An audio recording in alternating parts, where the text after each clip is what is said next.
the neat thing with King of the Hammers, right? There's no rule book. I mean, you can literally run front engine, rear engine. You could run IFS front suspension, IRS rear suspension, right? Independent rear.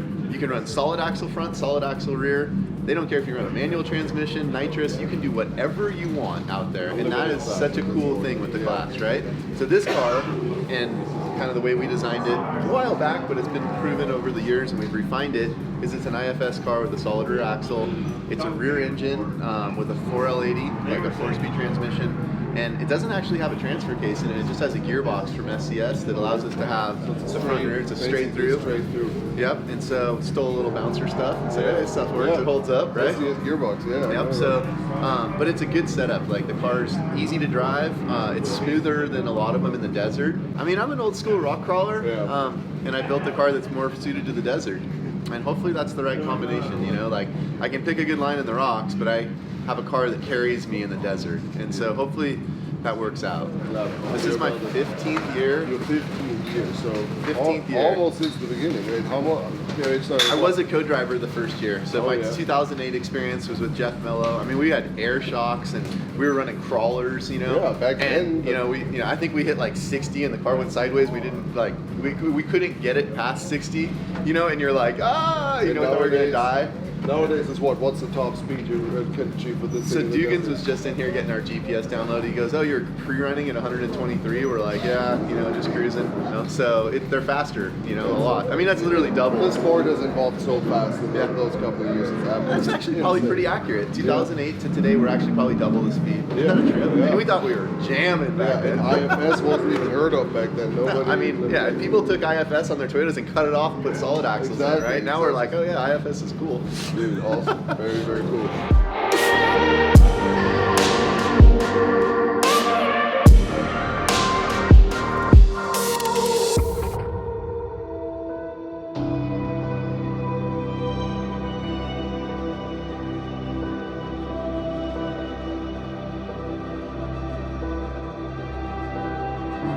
Well, what a good day at the Hammers.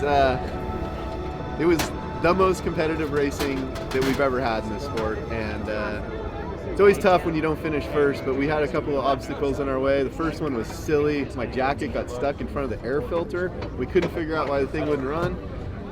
Once we pulled that off out of Turkey Claw, I saw it and I went, oh, and it was like we were rejuvenated and ready to rip again. And so we got back out there pushing as hard as we could and kind of feeling like instead of just making a good pace, we actually kind of had a chip on our shoulder. Like we didn't want to give up what we got by qualifying up in the fresh air. So we started ripping and kind of opened the track. And I felt like, I just got to say, there's nothing like this car at the Hammers in the desert. It just goes. And I had so much fun out there, and yet with running like a safe and conservative enough pace to keep the car together, but still getting to play and have a good time at speed. And it was great all day. It's so responsive, and I think, not enough credit goes to BFG for how well the tires handle in the desert when you're trying to go through the tight stuff and you need to just miss a rock by an inch. They're so responsive that last inch is there for you, so you can push that hard. And the Fox guys have this car tuned so good in the desert that you never have to lift for anything that's gonna upset it or something. So it made it really cool. Came back around, got fuel. The guys did an amazing job getting fueled quickly, and we got back out there, headed to the rocks. And I think, overall, the rocks for us went really well. We were clean lines. I don't think we really had any trouble.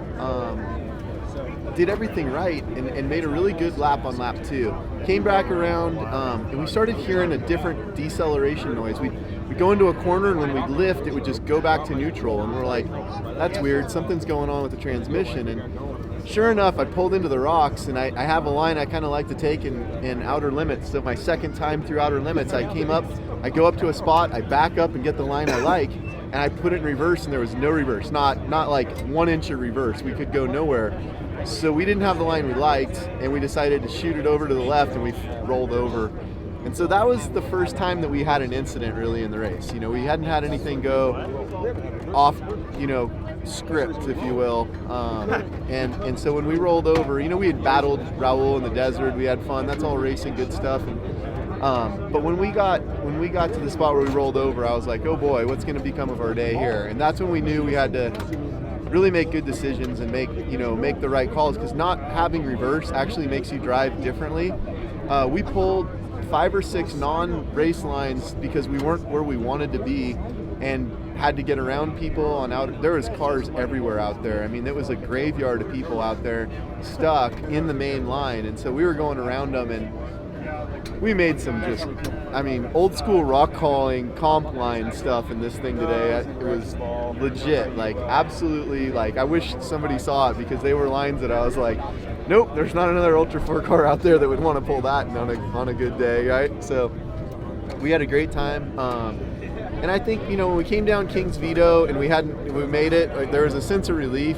At the same time, there was a little sense of sorrow for not being able to catch back up to Raul. But, driving all those trails and getting out to winch down jackhammer or sledgehammer because you miss your line by an inch and you're stuck, but there's no reverse, and you're like, I'm not really stuck, I just back up and go to the left an inch, and it was like, no, you don't get that choice anymore. So made it a little frustrating, but Berger, I got to give it up to him. He probably hopped out of the car 4 or 5 times today, and there's nobody better. There really is nobody better. And I learned yesterday after being in the Bronco what it's like to jump out 4 times and winch, and it's not easy. And this guy, he never, not only does he not complain about it, he comes back in pumped up and says, that was really smart, you did the right thing, good job, let's go. You're like, right on, man. It's just it's a team, and he was built to be a coach, man. He just keeps motivating you all day long and pushes you through it, and it's awesome. I love doing it. We actually told ourselves a few times while we were out there that sure is fun. We're glad we put in the effort and do it every year, because it's a pretty badass thing, and honest with you, it's an effort to go out there and race this race, and it feels good to finish it. So